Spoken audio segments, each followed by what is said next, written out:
Hello दोस्तों, नमस्कार। Karma IAS के यूट्यूब चैनल में मैं अभिनव सिंह आपका स्वागत करता हूं।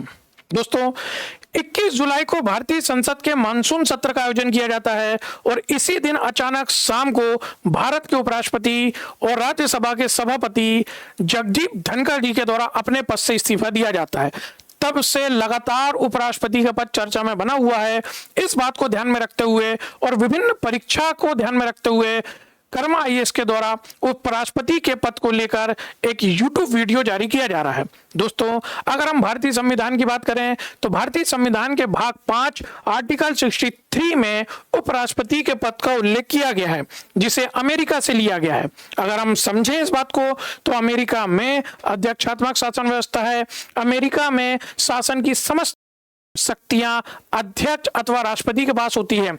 अगर किसी भी वजह से राष्ट्रपति का पद रिक्त हो या राष्ट्रपति अनुपस्थित हो या राष्ट्रपति अपने कर्तव्य पालन की स्थिति में ना हो तो ऐसी स्थिति के लिए उपराष्ट्रपति के पद का सृजन किया गया। इसी बात को ध्यान में रखते हुए भारत में भी उपराष्ट्रपति का पद संविधान में लिया गया है। दोस्तों, तो अगर हम इस बात को समझें कि उपराष्ट्रपति का पद किस अनुच्छेद में है, आर्टिकल 63 में है। उपराष्ट्रपति का पद किस देश से लिया गया है, तो उपराष्ट्रपति का पद कहां से लिया गया है, अमेरिका से लिया गया है।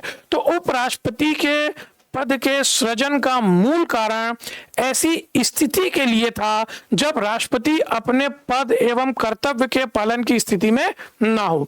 तो यदि राष्ट्रपति अपने पद एवं कर्तव्य का पालन कर रहा होगा तो उपराष्ट्रपति क्या करेगा, तो इस बात को भी अमेरिका में समझा गया और वहां प्रावधान किया गया कि जो वाइस प्रेसिडेंट होगा या जो उपराष्ट्रपति होगा वो अमेरिका की कांग्रेस अर्थात अमेरिका की पार्लियामेंट के उच्च सदन के सभापति के रूप में काम करेगा। और इसी बात का उल्लेख भारतीय संविधान के आर्टिकल 64 में भी किया गया है कि जो उपराष्ट्रपति होगा वो राज्यसभा के सभापति के रूप में काम करता है। दोस्तों, ये बात अत्यंत महत्वपूर्ण है कि राज्यसभा का सभापति कौन होता है, तो उपराष्ट्रपति राज्यसभा के सभापति के रूप में काम करता है। और जब उपराष्ट्रपति राष्ट्रपति के रूप में काम करता है तो राज्यसभा के सभापति के रूप में उपसभापति काम करता है। इस बात को यही समझ लेना उचित होगा। दोस्तों, पहली बात क्या कि उपराष्ट्रपति का पद संविधान के किस अनुच्छेद में है, आर्टिकल 63 में है। उपराष्ट्रपति का पद किस देश से लिया गया है, अमेरिका से लिया गया है। उपराष्ट्रपति अगर कार्यवाहक राष्ट्रपति के रूप में काम करता है तो ऐसी स्थिति में जब राष्ट्रपति अपने पद एवं कर्तव्यों का पालन करेगा तो उपराष्ट्रपति क्या करेगा, तो इसके लिए प्रावधान है आर्टिकल 64 में। इस बात का स्पष्ट उल्लेख है कि उपराष्ट्रपति राज्यसभा का सभापति होता है। राज्यसभा के सभापति का अलग से कोई निर्वाचन नहीं होगा। जो उपराष्ट्रपति के रूप में निर्वाचित होगा वही राज्यसभा के सभापति के रूप में काम करता है। इस बात का उल्लेख आर्टिकल 64 में भी है और इस बात का उल्लेख आर्टिकल 89 में भी है। आर्टिकल 89 राज्यसभा के सभापति और उपसभापति पद का उल्लेख करता है। परीक्षा के दृष्टिकोण से यह बात अत्यंत महत्वपूर्ण है कि भारत में उपराष्ट्रपति का पद संविधान के किस अनुच्छेद में लिखा है, आर्टिकल 63। उपराष्ट्रपति का पद किस देश से लिया गया है, अमेरिका से लिया गया है। उपराष्ट्रपति क्या करता है, तो उपराष्ट्रपति राज्यसभा के सभापति के रूप में काम करता है और उपराष्ट्रपति कार्यवाहक राष्ट्रपति के रूप में काम करता है। अगर हम इस बात को समझे दोस्तों कि कौन सा अनुच्छेद इस बात का उल्लेख करता है कि उपराष्ट्रपति कार्यवाहक राष्ट्रपति के रूप में काम करेगा, तो आर्टिकल 65 में इस बात का स्पष्ट उल्लेख है कि यदि किसी भी वजह से राष्ट्रपति अपने कर्तव्य पालन की स्थिति में ना हो, राष्ट्रपति अनुपस्थित हो या राष्ट्रपति का पद रिक्त हो तो ऐसी स्थिति में उपराष्ट्रपति कार्यवाहक राष्ट्रपति के रूप में काम करेगा। अधिक से अधिक उपराष्ट्रपति कार्यवाहक राष्ट्रपति के रूप में कितने समय तक कार्य कर सकता है, तो ऐसी समय अवधि 6 माह है। राष्ट्रपति के पद में स्पष्ट उल्लेख है कि अगर किसी भी वजह से राष्ट्रपति का पद रिक्त होता है तो 6 माह के अंदर राष्ट्रपति का निर्वाचन होना अनिवार्य है। तो अधिकतम कितने समय तक उपराष्ट्रपति कार्यवाहक राष्ट्रपति के रूप में कार्य कर सकता है, 6 माह। आर्टिकल 63 उपराष्ट्रपति के पद का उल्लेख करता है। आर्टिकल 64 उपराष्ट्रपति को राज्यसभा के सभापति के रूप में उल्लेख करता है और आर्टिकल 65 कहता है कि उपराष्ट्रपति कार्यवाहक राष्ट्रपति के रूप में अपना कर्तव्यों का पालन करेगा। कब? जब राष्ट्रपति का पद रिक्त हो, जब राष्ट्रपति अपने पद एवं कर्तव्य पालन की स्थिति में ना हो या राष्ट्रपति अनुपस्थित हो। अधिकतम कितने समय तक उपराष्ट्रपति कार्यवाहक राष्ट्रपति के रूप में काम करेगा? तो अधिकतम 6 माह तक उपराष्ट्रपति कार्यवाहक राष्ट्रपति के रूप में काम करता है। अगर हम इस बात को समझे दोस्तों कि उपराष्ट्रपति के पद के निर्वाचन, योग्यता और निर्वाचन की प्रक्रिया का उल्लेख किस आर्टिकल में है, तो आर्टिकल 66 उपराष्ट्रपति के पद की योग्यता, निर्वाचन की प्रक्रिया, निर्वाचक मंडल का उल्लेख करता है। आर्टिकल 66 में इस बात का स्पष्ट उल्लेख है कि यदि किसी व्यक्ति को या भारतीय नागरिक को उपराष्ट्रपति पद के उम्मीदवार के रूप में खड़ा होना है तो सबसे पहले उसे भारत का नागरिक होना चाहिए। आर्टिकल 66 में उपराष्ट्रपति के पद की योग्यता का उल्लेख है। तो उपराष्ट्रपति पद के क्वालिफिकेशन, योग्यता या अर्हताओं की हम बात करें तो सबसे पहला है कि उसे भारत का नागरिक होना चाहिए। दोस्तों यहां भारत की नागरिकता को भी समझो।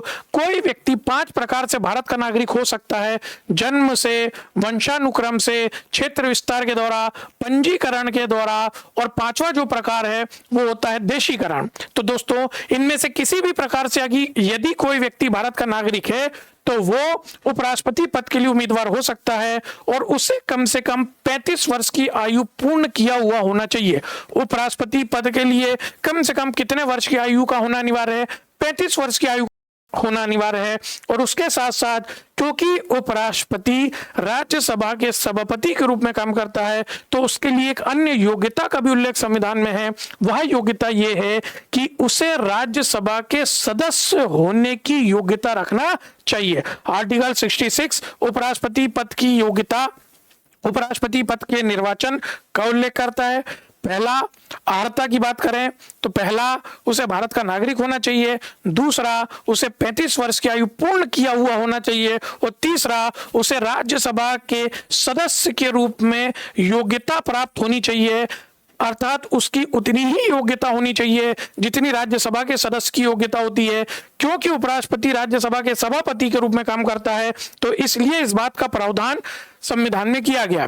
अब ऐसा ना हो कि कोई भी व्यक्ति भारतीय नागरिक हो, 35 वर्ष की आयु पूर्ण कर चुका हो, राज्यसभा के सदस्य होने की योग्यता रखता हो तो वो उपराष्ट्रपति पद का उम्मीदवार बन जाए और वो निर्वाचन आयोग के समक्ष नामांकन पत्र जमा कर दे। इसके लिए एक अन्य योग्यता का भी प्रावधान किया गया जिसका उल्लेख राष्ट्रपति और उपराष्ट्रपति निर्वाचन अधिनियम 1952 और 1974 में किया गया है कि यदि कोई व्यक्ति भारत के उपराष्ट्रपति के चुनाव में उम्मीदवार होना चाहता है तो उसे कम से कम 20 प्रस्तावक और 20 अनुमोदकों से अनुमति लेनी चाहिए। उसे कम से कम कितने प्रस्तावक और कितने अनुमोदकों से अनुमति लेनी चाहिए? 20। ये वही हो सकते हैं जो उपराष्ट्रपति के निर्वाचन में मतदाता होते हैं। अभी हम इस बात को भी समझेंगे कि उपराष्ट्रपति के चुनाव में कौन अपने मत का प्रयोग कर सकता है। तो दोस्तों अगर हम इस बात को समझें कि उपराष्ट्रपति पद की योग्यता, निर्वाचन प्रक्रिया किस अनुच्छेद में लिखी गई है तो अनुच्छेद 66 भारतीय संविधान के अनुच्छेद 66 में इस बात का उल्लेख है कोई व्यक्ति अगर उपराष्ट्रपति पद में उम्मीदवार होना चाहता है तो उसे भारत का नागरिक होना चाहिए, 35 वर्ष की आयु पूर्ण किया हुआ होना चाहिए और राज्यसभा के सदस्य होने की योग्यता रखनी चाहिए। यहाँ इस बात को समझो, यहाँ संसद के सदस्य होने की योग्यता नहीं है, यहाँ लोकसभा के सदस्य होने की योग्यता नहीं है, यहाँ राज्यसभा का सदस्य हो, ध्यान रखना, यहाँ राज्यसभा का सदस्य हो ऐसी योग्यता भी नहीं है। कई बार हम जल्दबाजी में ऐसे ऑप्शन को पढ़ते हैं और अपने उत्तर को गलत कर देते हैं। दोस्तों ध्यान रखने वाली बात है कि आर्टिकल 66 में उपराष्ट्रपति पद के उम्मीदवार के लिए भारत के नागरिक होने की योग्यता है, 35 वर्ष की आयु पूर्ण किए होने की योग्यता है और राज्यसभा के सदस्य होने की योग्यता है, ना कि संसद का सदस्य, ना कि लोकसभा का सदस्य और ना कि राज्यसभा का सदस्य। अगर कोई व्यक्ति सदस्य है तो वो उम्मीदवार हो सकता है, किंतु हम योग्यता की बात करें तो राज्यसभा के सदस्य होने की योग्यता की शर्त है, ना कि सदस्य होने की। ऐसी स्थिति में अगर यहाँ होता कि राज्यसभा का सदस्य हो तो उतने ही व्यक्ति उम्मीदवार हो सकते थे जो उस समय राज्यसभा के सदस्य हो। ध्यान में रखने वाली बात है, राज्यसभा के सदस्य हो ऐसी योग्यता नहीं है, राज्यसभा के सदस्य होने की योग्यता है। और इस बात का प्रावधान इसलिए किया गया है क्योंकि उपराष्ट्रपति राज्यसभा के सभापति के रूप में काम करता है तो कम से कम उसे राज्यसभा के सदस्य होने की योग्यता रखनी चाहिए। राष्ट्रपति उपराष्ट्रपति निर्वाचन अधिनियम में इस बात का स्पष्ट उल्लेख है कि यदि कोई व्यक्ति उपराष्ट्रपति के चुनाव में उम्मीदवार होना चाहता है तो उसे 20 प्रस्तावक और 20 अनुमोदकों से अनुमति लेनी चाहिए और साथ में 15,000 रुपए की जमानत राशि भी जमा करनी चाहिए। अगर उस उम्मीदवार को कुल डाले गए वोट में से 1/6 वोट प्राप्त होते हैं, 1/6 मत प्राप्त होते हैं या उससे अधिक राशि प्राप्त या उससे अधिक मत प्राप्त होते हैं तो जो 15,000 की जमानत राशि है वो उसे वापस कर दी जाती है। और यदि उम्मीदवार को कुल डाले गए वैध मतों में से 1/6 मत या उससे कम मत प्राप्त होते हैं तो फिर उसकी जमानत राशि जब्त हो जाती है, जिसे सामान्य रूप से हम जमानत राशि जब्त होने के नाम से जानते हैं। तो कितने प्रस्तावक कितने अनुमोदक उपराष्ट्रपति पद के लिए होने चाहिए? तो उपराष्ट्रपति पद के लिए 20 प्रस्तावक और 20 अनुमोदक होने चाहिए। यदि किसी उम्मीदवार को 1/6 डाले गए वोटों में से कम वोट मिलते हैं तो उसके द्वारा जमा की गई जमानत राशि जो कि 15,000 रुपए निर्धारित की गई है वो जब्त हो जाती है। तो यदि कोई व्यक्ति उपराष्ट्रपति बनना चाहता है तो कौन कौन सी क्वालिफिकेशन या योग्यताएं उसमें होनी चाहिए? पहला, भारत का नागरिक होना चाहिए। दूसरा, 35 वर्ष की आयु पूर्ण किया हुआ होना चाहिए। और तीसरा, राज्यसभा के सदस्य होने की योग्यता रखने वाला होना चाहिए। यहाँ पर जो ध्यान में देने वाली बात है, राज्यसभा का सदस्य होने की योग्यता है, ना कि राज्यसभा का सदस्य है। उसके साथ साथ उम्मीदवार को 20 प्रस्तावकों और 20 अनुमोदकों से अनुमति लेनी पड़ेगी। ये प्रस्तावक अनुमोदक वही हो सकते हैं जो उपराष्ट्रपति के चुनाव में वोटर होते हैं, उपराष्ट्रपति के चुनाव में भाग लेते हैं वोटर के रूप में। उन्हीं के द्वारा प्रस्तावक और अनुमोदक की परिभाषा को पूर्ण किया जाएगा। और यदि किसी उम्मीदवार को 1/6 डाले गए वोटों में से कम मत प्राप्त होते हैं तो उसकी जमानत राशि जो कि 15,000 की होती है वो जब्त हो जाती है। इस प्रकार से दोस्तों भारतीय संविधान के आर्टिकल 66 में उपराष्ट्रपति पद की योग्यता का उल्लेख किया गया है।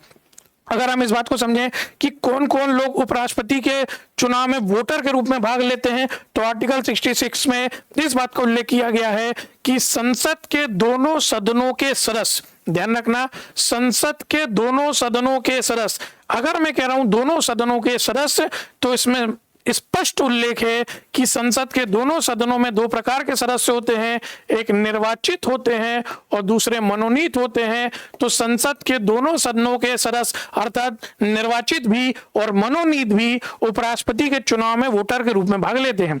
तो आर्टिकल 66 इस बात का स्पष्ट उल्लेख करता है कि संसद के दोनों सदनों के सदस्य अर्थात निर्वाचित भी मनोनीत भी उपराष्ट्रपति के चुनाव में वोटर के रूप में भाग लेते हैं।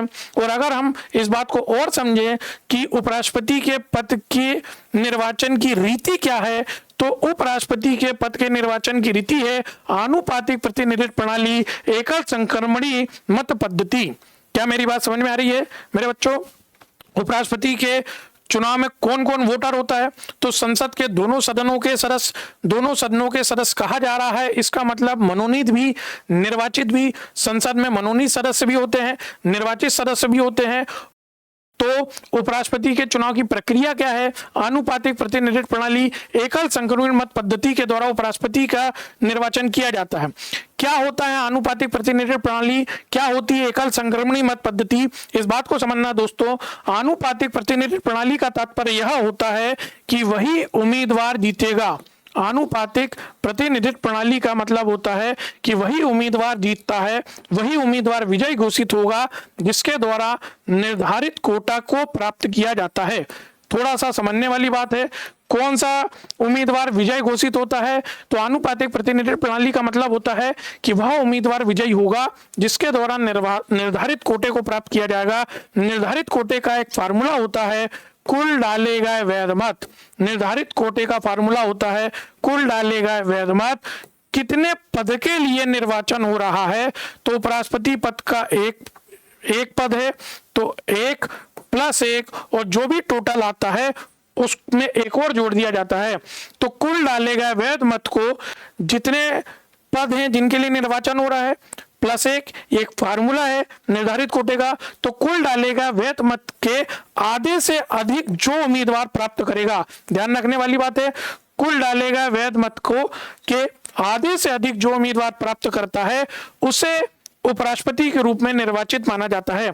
यहां ध्यान में देने वाली बात है कि जो सबसे अधिक वोट प्राप्त कर ले, केवल इतनी योग्यता नहीं है, इतनी शर्त नहीं है, सबसे अधिक के साथ साथ कुल डाले गए वैध मत का आधे से अधिक भी होना अनिवार्य है। इसी को हम आनुपातिक प्रतिनिधित्व प्रणाली कहते हैं। और यदि प्रथम मतगणना में किसी उम्मीदवार के द्वारा निर्धारित कोटा प्राप्त नहीं किया जाता है तो द्वितीय मतगणना होती है, और इसे निर्धारित कोटा प्राप्त कराने के लिए जिस प्रणाली का उपयोग किया जाता है उसे एकल संक्रमणी मत पद्धति या एकल संक्रमणी मत प्रणाली कहा जाता है। उपराष्ट्रपति के चुनाव के दौरान गुप्त मतदान का प्रयोग होता है। और अगर हम इस बात को समझें तो जगदीप धनखड़ जी 14वें उपराष्ट्रपति थे जिन्हें भारतीय संसद ने निर्वाचित किया। जगदीप धनखड़ कौन से उपराष्ट्रपति थे? 14वें उपराष्ट्रपति थे। भारत में पहली बार 1952 में उपराष्ट्रपति पद का चुनाव हुआ। और ध्यान में रखने वाली बात है कि जो पहला उपराष्ट्रपति पद का निर्वाचन हुआ वो निर्विरोध था। निर्विरोध डॉक्टर राधाकृष्णन को भारत के उपराष्ट्रपति के रूप में निर्वाचित किया गया। तो उपराष्ट्रपति के चुनाव में कौन कौन वोटर के रूप में भाग लेता है? तो उपराष्ट्रपति के चुनाव में संसद के दोनों सदनों के निर्वाचित सदस्य वोटर के रूप में भाग लेते हैं। उपराष्ट्रपति का चुनाव किस प्रणाली से होता है? तो आनुपातिक प्रतिनिधित्व प्रणाली, एकल संक्रमणी मत पद्धति का प्रयोग किया जाता है। क्या होती है आनुपातिक प्रतिनिधित्व प्रणाली? इस प्रणाली में वही उम्मीदवार विजय घोषित होता है जो निर्धारित कोटा प्राप्त करता है। निर्धारित कोटा प्राप्त होना जरूरी है। हो सकता है कि किसी उम्मीदवार ने सबसे अधिक वोट प्राप्त किए हो किंतु निर्धारित कोटा प्राप्त ना किया हो, तो ऐसी स्थिति में वह विजय घोषित नहीं होगा। और उस ऐसी स्थिति में जिस अन्य पद्धति का प्रयोग किया जाता है निर्धारित कोटा प्राप्त कराने के लिए, तो उसे एकल संक्रमणी मत पद्धति कहा जाता है। तो भारत में अप्रत्यक्ष रूप से जितने भी निर्वाचन होते हैं, चाहे राष्ट्रपति का हो, चाहे उपराष्ट्रपति का हो, चाहे अन्य निर्वाचन हो जिसमें सीधे जनता नहीं भाग लेती बल्कि जनता के द्वारा चुने गए प्रतिनिधि भाग लेते हैं, उस प्रकार के चुनाव में आनुपातिक प्रतिनिधित्व प्रणाली और एकल संक्रमणी मत पद्धति का उपयोग किया जाता है। दोस्तों, तो उपराष्ट्रपति के पद की अगर हम निर्वाचन की बात करें तो उपराष्ट्रपति का चुनाव डायरेक्ट होगा कि इनडायरेक्ट, स्पष्ट समझ में आता है कि उपराष्ट्रपति का निर्वाचन इनडायरेक्ट या अप्रत्यक्ष प्रणाली से होता है, क्योंकि इसमें जनता सीधे अपने वोट का प्रयोग नहीं करती है। जनता के द्वारा संसद के सदस्यों को निर्वाचित किया जाता है और संसद के सदस्यों के द्वारा उपराष्ट्रपति के पद का चुनाव किया जाता है। ठीक है, तो उपराष्ट्रपति के पद के लिए कौन सी मत पद्धति का प्रयोग किया जाता है? आनुपातिक प्रतिनिधित्व प्रणाली, एकल संक्रमणी मत पद्धति। इसका उल्लेख आर्टिकल 66 में स्पष्ट रूप से किया गया है। आर्टिकल 71 इस बात का स्पष्ट उल्लेख करता है कि राष्ट्रपति और उपराष्ट्रपति के निर्वाचन से संबंधित कोई भी अगर विवाद होता है तो ऐसे विवाद का अंतिम निर्णय सुप्रीम कोर्ट के द्वारा दिया जाता है। यह भी बहुत महत्वपूर्ण ध्यान में रखने वाली बात है कि राष्ट्रपति और उपराष्ट्रपति के निर्वाचन से संबंधित कोई भी मामला होगा, कोई भी विवाद होगा, तो इसका अंतिम निर्णय सुप्रीम कोर्ट के द्वारा दिया जाएगा। इस बात का स्पष्ट उल्लेख आर्टिकल 71 में किया गया है। यह बात बहुत ध्यान में रखने वाली है कि राष्ट्रपति उपराष्ट्रपति पद में क्या निर्वाचन में कोई विवाद हो सकता है? बिल्कुल हो सकता है। कोई भी व्यक्ति जो उपराष्ट्रपति पद की योग्यता रखता है वो उम्मीदवार हो सकता है। यदि उसका नामांकन पत्र खारिज कर दिया जाए या किसी वोटर के वोट को खारिज कर दिया जाए, लगभग हम देखते हैं कि हर चुनाव में ऐसी बड़ी संख्या के वोट होते हैं जिन्हें अवैध मान लिया जाता है। तो ऐसी किसी भी प्रकार की स्थिति में यदि राष्ट्रपति और उपराष्ट्रपति पद के चुनाव को लेकर कोई विवाद होता है तो सीधे सुप्रीम कोर्ट का दरवाजा खटखटाया जा सकता है। इस बात का उल्लेख आर्टिकल 71 में दिया गया है। यह भी ध्यान में रखने वाली बात है कि यदि सुप्रीम कोर्ट के द्वारा कभी भी अर्थात कार्यकाल के दौरान जो भी निर्णय दिया जाए, यदि उपराष्ट्रपति का निर्वाचन वैध माना जाए तो अच्छी बात है। अगर उपराष्ट्रपति के निर्वाचन को अवैध भी माना जाता है तो इस दौरान उनके द्वारा किए गए कार्य एज इट इज बने रहेंगे। जिस प्रकार से उन्होंने अपने कर्तव्यों का पालन किया, उनके द्वारा किए गए कोई भी कार्य को अवैध माना नहीं जाएगा। दोस्तों, ऐसे लगातार प्रश्न परीक्षा में पूछे जाते हैं कि राष्ट्रपति उपराष्ट्रपति के निर्वाचन संबंधी कोई भी विवाद होता है तो इस पर निर्णय कौन देता है? उच्च न्यायालय देता है, उच्चतम न्यायालय देता है, दोनों देते हैं, निर्वाचन आयोग देता है। इस प्रकार के ऑप्शन आएंगे तो उत्तर होगा उच्चतम न्यायालय के द्वारा ही यहाँ सुनवाई होगी। और आर्टिकल 71 में इस बात का स्पष्ट उल्लेख किया गया है, उच्चतम न्यायालय जो निर्णय देगा वह अंतिम रूप से मान्य होगा।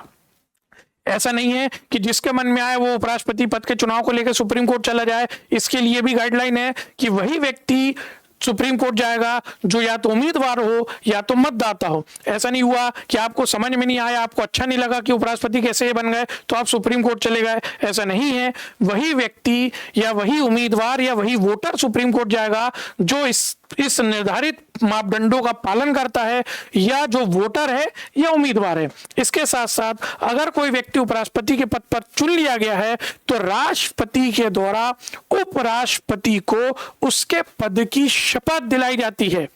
ये बात समझ में आ रही है कि उपराष्ट्रपति के पद को या उपराष्ट्रपति को शपथ कौन दिलाता है? तो राष्ट्रपति। संविधान के आर्टिकल 69 में इस बात का स्पष्ट उल्लेख है कि राष्ट्रपति के द्वारा उपराष्ट्रपति को उसके पद की शपथ दिलाई जाती है और उपराष्ट्रपति के द्वारा संविधान के प्रति निष्ठा की शपथ ली जाती है। उपराष्ट्रपति के द्वारा उपराष्ट्रपति के पद पर रहते हुए अपने कर्तव्य पालन की शपथ ली जाती है। यहाँ इस बात को बहुत अच्छे से समझना है कि भारतीय संविधान में विभिन्न पदों के लिए शपथ का अलग अलग प्रारूप है। अगर हम इस बात को समझें कि संविधान के संरक्षण की शपथ, तो संविधान के संरक्षण की शपथ राष्ट्रपति की होती है, बल्कि उपराष्ट्रपति की शपथ जो होती है वो संविधान के प्रति निष्ठा की होती है और उपराष्ट्रपति के पद पर रहते हुए अपने कर्तव्य पालन की होती है। विभिन्न परीक्षा में पूछा जाएगा कि उपराष्ट्रपति को उसके पद की शपथ कौन दिलाता है, तो उपराष्ट्रपति को राष्ट्रपति के द्वारा उसके पद की शपथ दिलाई जाती है। वहीं राष्ट्रपति को संविधान के संरक्षण की शपथ ले रहा है तो राष्ट्रपति को सुप्रीम कोर्ट के मुख्य न्यायाधीश के द्वारा उसके पद की शपथ दिलाई जाती है। तो मेरे बच्चों इस बात को ध्यान रखना। अगर हम अगली बात करें तो उपराष्ट्रपति का कार्यकाल कितना होता है, तो उपराष्ट्रपति का कार्यकाल 5 वर्ष होता है। संविधान के आर्टिकल 67 में उपराष्ट्रपति के पद की रिक्तता, कार्यकाल, इस्तीफे, इन सब का उल्लेख किया गया है। तो आर्टिकल 67 इस बात का उल्लेख करता है कि जिस दिन से उपराष्ट्रपति ने अपने पद की शपथ ली है उस दिन से उसका कार्यकाल प्रारंभ होगा और 5 वर्ष की अवधि तक उपराष्ट्रपति अपने पद पर बने रहते हैं लगातार। इस समय आर्टिकल 67 की चर्चा बनी हुई है न्यूज़पेपर में, विभिन्न मीडिया समूह के द्वारा आर्टिकल 67 का हवाला दिया जा रहा है कि आर्टिकल 67 के तहत उपराष्ट्रपति जी के द्वारा अपने पद से इस्तीफा दिया गया और अगले ही दिन भारत के राष्ट्रपति ने उस इस्तीफे को स्वीकार किया। तो किस आर्टिकल में उपराष्ट्रपति के पद का कार्यकाल, उपराष्ट्रपति के पद के इस्तीफे का उल्लेख है? आर्टिकल 67 में जिस दिन से उपराष्ट्रपति अपने पद की शपथ लेता है उस दिन से उसका कार्यकाल प्रारंभ हो जाता है और 5 वर्ष की अवधि तक उपराष्ट्रपति का कार्यकाल होता है। क्या मेरी बात समझ में आ रही है? अगर इस बीच में चुनाव नहीं हुआ है तो उपराष्ट्रपति उस समय तक अपने पद पर बना रहता है जब तक कि नए उपराष्ट्रपति को चुना नहीं जाता है। तो किस आर्टिकल में उपराष्ट्रपति के पद का कार्यकाल का उल्लेख है? आर्टिकल 67। उपराष्ट्रपति अपना इस्तीफा किसे सौंपते हैं? तो उपराष्ट्रपति राष्ट्रपति को संबोधित हस्ताक्षर द्वारा अपने पद से इस्तीफा दे सकते हैं और यदि राष्ट्रपति ने इस्तीफा स्वीकार कर लिया जाता है तो उसी दिन से उपराष्ट्रपति का पद रिक्त हो जाता है। यह भी समझना है कि जब उपराष्ट्रपति का पद रिक्त होता है तो कितने दिन के भीतर चुनाव होना चाहिए, इस बात का उल्लेख संविधान में नहीं है। इस पर भी अभी हम चर्चा करेंगे। तो अगर हम पहली बात को समझें कि उपराष्ट्रपति का कार्यकाल कितने वर्ष होता है? 5 वर्ष। कार्यकाल की अवधि किस दिन से प्रारंभ होगी? क्या हम मान सकते हैं कि निर्वाचन की तिथि से प्रारंभ होगी? नहीं, कार्यकाल की अवधि निर्वाचन की तिथि से नहीं बल्कि शपथ लेने की तिथि से प्रारंभ होती है और इस बीच में उपराष्ट्रपति राष्ट्रपति को संबोधित हस्ताक्षर द्वारा अपने पद से इस्तीफा सौंप सकता है। यह भी ध्यान में रखने वाली बात है कि राष्ट्रपति भी अपना इस्तीफा किसे सौंपता है? तो राष्ट्रपति अपना इस्तीफा उपराष्ट्रपति को सौंपता है और उपराष्ट्रपति अपना इस्तीफा किसे सौंपता है? तो उपराष्ट्रपति अपना इस्तीफा राष्ट्रपति को सौंपता है। तो अगर हम इस बात को समझें कि उपराष्ट्रपति अपना इस्तीफा किसे सौंपेगा? राष्ट्रपति को। क्या उपराष्ट्रपति को कार्यकाल के पहले भी उसके पद से हटाया जा सकता है? हाँ, इस बात का उल्लेख भी आर्टिकल 67 में है कि क्या उपराष्ट्रपति को कार्यकाल पूर्ण होने के पहले भी उसके पद से हटाया जा सकता है? हाँ, आर्टिकल 67 में इस बात का प्रावधान है कि 14 दिन पूर्व सूचना देकर संसद में एक संकल्प आता है और ऐसा संकल्प सबसे पहले राज्यसभा में आएगा। बहुत अच्छे से समझना, कितने दिन पूर्व सूचना देकर संसद के द्वारा संकल्प को प्रारंभ किया जाएगा? तो 14 दिन पूर्व सूचना देकर संसद में संकल्प संकल्प आएगा। और यहाँ इस बात को समझना है कि संसद में दो सदन है, एक लोकसभा है, एक राज्यसभा है। लोकसभा निम्न सदन है, राज्यसभा उच्च सदन है। तो ऐसा संकल्प सबसे पहले या ऐसा संकल्प प्रस्तुत कहां होता है? तो ऐसा संकल्प राज्यसभा में प्रस्तुत होता है। बहुत ध्यान देने वाली बात है कि कितने दिन पूर्व सूचना के नोटिस देकर उपराष्ट्रपति को हटाने का संकल्प आएगा। 14 दिन पूर्व सूचना देकर। कहां आएगा? संसद में आएगा। संसद के किस सदन में आएगा? राज्यसभा में आएगा। ध्यान में रखने वाली बात है कि जहां संसद में विभिन्न पदों के संबंध में किसी भी सदन का उल्लेख किया गया है, बहुत अच्छे से समझना, राष्ट्रपति को हटाने का संकल्प किसी भी सदन में, कोई विधायी प्रक्रिया को प्रारंभ किसी भी सदन में किया जाता है। लेकिन रही बात उपराष्ट्रपति को हटाने की, तो उपराष्ट्रपति को हटाने के लिए संकल्प जो प्रस्तुत होगा वो 14 दिन वो पूर्व सूचना के राज्यसभा में ही होगा। ध्यान रखना, राज्यसभा में ही ऐसा संकल्प प्रस्तुत किया जाएगा। कौन लाएगा ऐसा संकल्प? तो राज्यसभा का कोई भी सदस्य उपराष्ट्रपति को या राज्यसभा के सभापति को 14 दिन पूर्व सूचना देकर ऐसे संकल्प को सदन में ला सकता है। बहुत ध्यान में रखने वाली बात है दोस्तों कि राष्ट्रपति को भी 14 दिन पूर्व सूचना देकर संसद के किसी भी सदन में ऐसा संकल्प लाया जा सकता है। लेकिन राष्ट्रपति को हटाने का आधार है, राष्ट्रपति को हटाने का आधार है संविधान का उल्लंघन। उपराष्ट्रपति को हटाने के लिए ऐसे किसी भी प्रावधान का उल्लेख संविधान में नहीं है। उपराष्ट्रपति को हटाने का संकल्प कोई भी सदस्य ला सकता है। कितने दिन पूर्व सूचना के? 14 दिन पूर्व सूचना के। हाँ, यहां इस बात को ध्यान में रखना है कि सदन में ऐसा संकल्प आएगा तो ऐसा संकल्प राज्यसभा में आएगा। राष्ट्रपति को हटाने का संकल्प किसी भी सदन में आएगा। 14 दिन वहां भी अनिवार्य है, 14 दिन यहां भी अनिवार्य है। लेकिन वहां आधार है संविधान का उल्लंघन, यहाँ कोई आधार नहीं है। तो 14 दिन पूर्व सूचना के किसी भी राज्यसभा के सदस्य के द्वारा उपराष्ट्रपति को हटाने का संकल्प राज्यसभा में आएगा। राज्यसभा के तत्कालिक बहुमत के द्वारा, राज्यसभा के तत्कालिक बहुमत या प्रभावी बहुमत के द्वारा इस संकल्प को पारित किया जाएगा। क्या होता है तत्कालिक बहुमत या प्रभावी बहुमत? या वह बहुमत होता है जिसमें सदन की कुल संख्या तो रहेगी, किंतु यदि कोई सीट रिक्त है तो उसे शामिल नहीं किया जाएगा। और इस प्रकार से रिक्त सीटों को हटा दिया जाता है। और जो भी सीट होती है कुल संख्या में से अगर उस समय कोई रिक्त सीट है तो उसे हटा दिया जाएगा और उसका जो बहुमत होगा उस बहुमत के आधार पर इस संकल्प को पारित किया जाएगा। जैसे यदि हम वर्तमान में समझे राज्यसभा की 245 सीट है और अगर हम इस बात को समझे कि 15 सीट रिक्त है, 15 सीट रिक्त हैं, तो 15 रिक्त सीटों के लिए प्रभावी बहुमत हो गया 230। और 230 किस प्रकार से पारित होगा? 230 आधे से अधिक अर्थात 116। 100 कितना हो जाएगा भाई? 116 ही हो जाएगा ना। तो 116 जो अगर राज्यसभा के सदस्य पारित कर देते हैं ऐसा संकल्प तो प्रभावी बहुमत से इस संकल्प को पारित माना जाएगा। प्रभावी बहुमत, तत्कालिक बहुमत वह होता है जिसमें कुल संख्या तो काउंट होगी किंतु रिक्त सीटें काउंट नहीं होती हैं। तो इस प्रकार से राज्यसभा इस संकल्प को पारित करती है और लोकसभा के द्वारा इस संकल्प का अनुमोदन किया जाएगा। जैसे ही राज्यसभा में यह संकल्प पारित हो जाएगा तो अब संकल्प राज्यसभा में आएगा। जैसे ही राज्यसभा में संकल्प पारित हो जाएगा तो अब संकल्प लोकसभा में आएगा और लोकसभा के साधारण बहुमत द्वारा, ध्यान रखना, लोकसभा के साधारण बहुमत द्वारा, लोकसभा के साधारण बहुमत द्वारा इस संकल्प का अनुमोदन किया जाएगा। क्या होता है साधारण बहुमत? उपस्थित और मतदान करने वालों का बहुमत होता है। जैसे लोकसभा की संख्या मान के चलें 545 है या 543 है, 500 सदस्य उपस्थित हैं और 500 के 500 ने वोट में भाग लिया है तो 500 का आधा 250 हो गया। 251 लोग जो होते हैं अगर वो इस संकल्प को पारित कर देते हैं, ध्यान से बनना, राज्यसभा में संकल्प प्रस्तुत होगा, राज्यसभा में प्रभावी या तत्कालिक बहुमत से संकल्प को पारित किया जाएगा। राज्यसभा के बाद संकल्प लोकसभा में आएगा और लोकसभा के द्वारा इस संकल्प को साधारण बहुमत से अनुमोदित किया जाएगा। साधारण बहुमत प्रभावी बहुमत में अंतर है, जहां प्रभावित बहुमत में कुल संख्या काउंट होगी किंतु रिक्त सीटें काउंट नहीं होंगी। उसी प्रकार से साधारण बहुमत में केवल उपस्थित और मतदान करने वालों के बहुमत को काउंट किया जाएगा कि कितने लोग उपस्थित हैं, कितने लोग ने उस दौरान वोट में भाग लिया, उसके आधार पर बहुमत का निर्धारण किया जाएगा।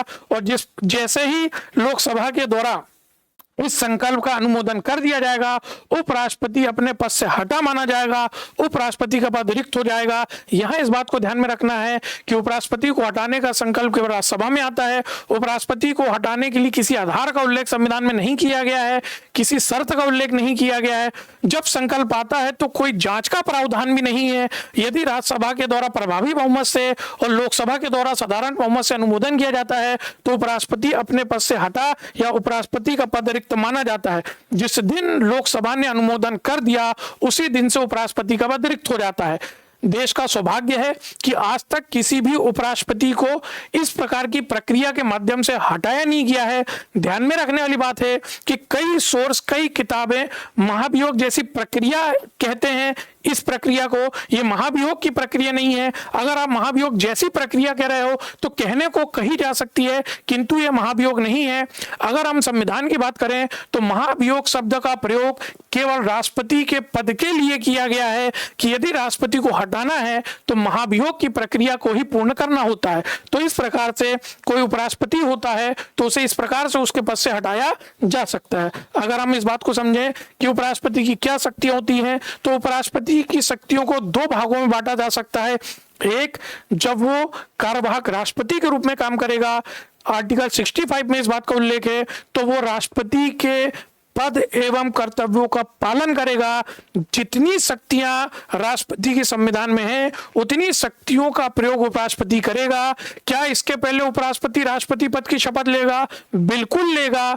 जब उपराष्ट्रपति कार्यवाहक राष्ट्रपति बनता है तो राष्ट्रपति पद की शपथ लेता है, राष्ट्रपति भवन में रहता है, समस्त बिलों पर हस्ताक्षर करता है, हर उस शक्ति का प्रयोग करेगा जो राष्ट्रपति की है। तो सामान्य रूप से हम इस बात को समझें कि उपराष्ट्रपति की कौन सी शक्तियां होती है तो आर्टिकल 65 के तहत उपराष्ट्रपति कार्यवाहक राष्ट्रपति के रूप में काम करता है और आर्टिकल 64 और 89 के तहत उपराष्ट्रपति राज्यसभा के सभापति के रूप में काम करता है।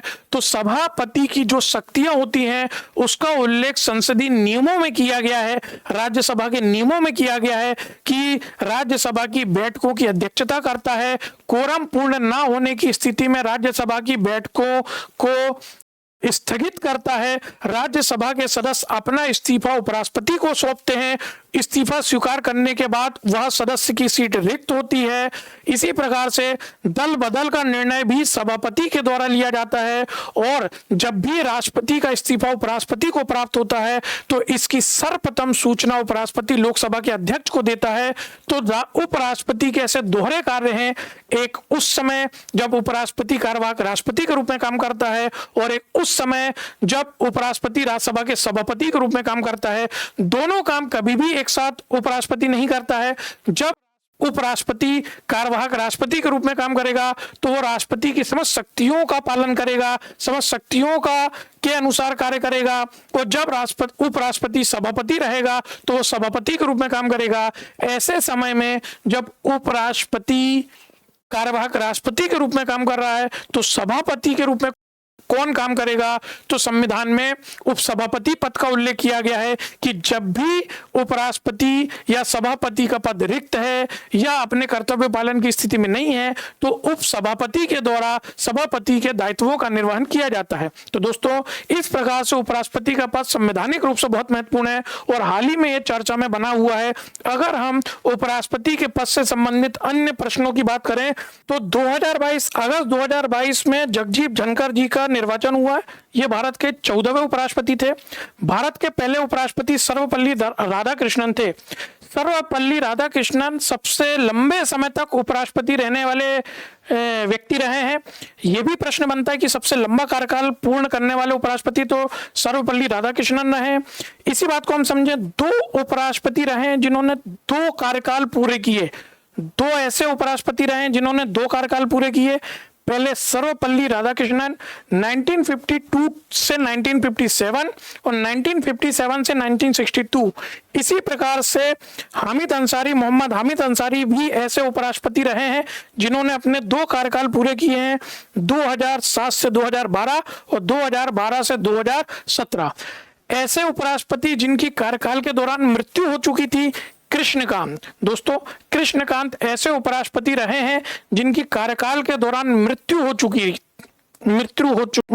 चुकी थी। ऐसे उपराष्ट्रपति जो भारत के मुख्य न्यायाधीश भी रहे और कार्यवाहक राष्ट्रपति भी रहे, हिदायतुल्लाह ऐसे उपराष्ट्रपति हैं जिन्होंने मुख्य न्यायाधीश के रूप में भी काम किया और इसके साथ साथ भारत के कार्यवाहक राष्ट्रपति के रूप में भी इन्होंने काम किया। इसी प्रकार से कुछ उपराष्ट्रपति ऐसे भी रहे हैं जिन्होंने विदेश सेवा में काम किया, जैसे राधाकृष्णन जो थे वो भी भारतीय उच्चायुक्त थे जिन्होंने विदेश सेवा में रहते हुए कार्य किया था। इसके साथ साथ अगर हम बात करें तो वीवी गिरी जो हैं, वीवी गिरी भी भारतीय उच्चायुक्त या भारतीय विदेश सेवा के सदस्य रहे थे जिन्होंने श्रीलंका में उच्चायुक्त के रूप में काम किया था। इसके साथ साथ अगर हम बात करें तो के.आर. नारायणन भी ऐसे उपराष्ट्रपति रहे हैं जो विदेश सेवा से संबंधित थे। इन्होंने चीन में उच्चायुक्त या राजदूत के रूप में काम किया था। क्या मेरी बात समझ पा रहे हैं? ऐसे प्रश्न लगातार परीक्षा में आते हैं कि सबसे लंबा कार्यकाल पूरा करने वाले उपराष्ट्रपति, तो सर्वपल्ली राधाकृष्णन ऐसे उपराष्ट्रपति जिन्होंने 2 कार्यकाल पूरे किए, सर्वपल्ली राधाकृष्णन और डॉक्टर हामिद अंसारी ऐसे उपराष्ट्रपति जिनकी कार्यकाल के दौरान मृत्यु हो गई, कृष्णकांत ऐसे उपराष्ट्रपति थे जिनकी कार्यकाल के दौरान मृत्यु हो गई, और ऐसे उपराष्ट्रपति जिन्होंने विदेश सेवा में काम किया तो सर्वपल्ली राधाकृष्णन, वीवी गिरी श्रीलंका में राजदूत रहे हैं और के.आर. नारायणन चीन में राजदूत रहे हैं। तो ये 3 वो उपराष्ट्रपति हैं जिन्होंने भारतीय विदेश सेवा में कार्य किया है। जगदीप धनखड़ जी पहले उपराष्ट्रपति नहीं है जिन्होंने कार्यकाल में इस्तीफा दिया, ये तीसरे नंबर के उपराष्ट्रपति हैं। ऐसे पहले उपराष्ट्रपति वीवी गिरी थे जिन्होंने राष्ट्रपति के पद के उम्मीदवार के रूप में चुने जाने के लिए अपने पद से इस्तीफा दे दिया था कार्यकाल के पहले ही। इसी प्रकार से भैरों सिंह शेखावत भी वो उपराष्ट्रपति थे जिन्होंने कार्यकाल के पहले इस्तीफा दे दिया था। ये उस समय इस्तीफा देंगे जब ये राष्ट्रपति के उम्मीदवार के रूप में पराजित हो जाएंगे। तो जब ये राष्ट्रपति के उम्मीदवार के रूप में पराजित हो जाते हैं तो कार्यकाल के पहले इस्तीफा दे देते हैं। इसी प्रकार से तीसरे उपराष्ट्रपति जगदीप धनखड़ जी रहे हैं जिन्होंने कार्यकाल के पहले ही अपना इस्तीफा सौंपा है। तो दोस्तों लगातार ऐसे प्रश्न परीक्षा में आते हैं। 3 ऐसे भी उपराष्ट्रपति रहे हैं जो राष्ट्रपति चुने गए और क्योंकि उनको राष्ट्रपति के रूप में चुन लिया गया तो इसलिए उन्होंने इस्तीफा दे दिया। वो 3 उपराष्ट्रपति रहे हैं आर वेंकट रमन, शंकर दयाल शर्मा और के.आर. नारायणन। तो 3 ऐसे भी उपराष्ट्रपति रहे हैं जो राष्ट्रपति चुने गए और उसके पश्चात उन्होंने अपने पद से इस्तीफा दे दिया, आर वेंकट रमन, शंकर दयाल शर्मा और के.आर. नारायणन। तो इस प्रकार से उपराष्ट्रपति संबंधित प्रश्न लगातार परीक्षा में पूछे जाते हैं। दोस्तों ये वीडियो आपको कैसा लगा, लाइक और कमेंट करें, शेयर करें। इस वीडियो को बहुत अच्छे से सुनने के लिए, प्रश्नों पर ध्यान देने के लिए आपका बहुत बहुत धन्यवाद दोस्तों। नमस्कार।